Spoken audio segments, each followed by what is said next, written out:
Numbers chapter 5. God spoke to Moses. Command the people of Israel to ban from the camp anyone who has an infectious skin disease, anyone who has a discharge, and anyone who is ritually unclean from contact with a dead body. Ban male and female alike. Send them outside the camp so that they won't defile their camp, the place I live among them. The people of Israel did this, banning them from the camp. They did exactly what God had commanded through Moses. God spoke to Moses, "Tell the people of Israel, when a man or a woman commits any sin, the person has broken trust with God, is guilty, and must confess the sin. Full compensation plus 20% must be made to whoever was wronged. If the wronged person has no close relative, he can receive the compensation. The compensation belongs to God and must be given to the priest, along with a ram by which atonement is made. All the sacred offerings that the people of Israel bring to the priest belong to the priest.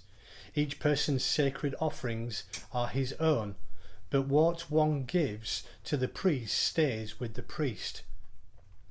God spoke to Moses.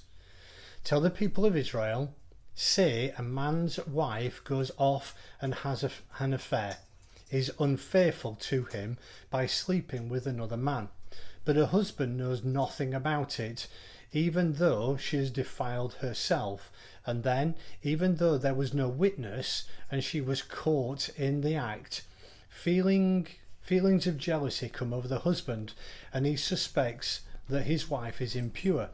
Even if she is innocent and his jealousy is suspicious and suspicions are groundless, he is to take his wife to the priest. He must also take an offering of 2 quarts of barley flour for her. He is to pour no oil on it or mix incense with it, because it is a grain offering for jealousy, a grain offering for bringing the guilt out into the open. The priest then is to take her and have her stand in the presence of God. He is to take some holy water in a pottery jar and put some dust from the floor of the dwelling in the water, and the priest has her stand in the presence of God. He is to uncover her hair and place the exposure offering in her hand, the grain offering for jealousy, while he holds the bitter water that delivers a curse.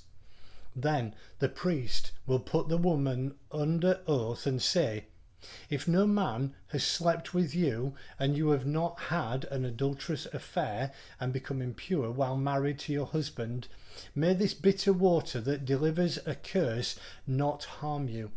But if you have had an affair while married to your husband and have defiled yourself by sleeping with a man other than your husband,' here the priest puts the woman under this curse.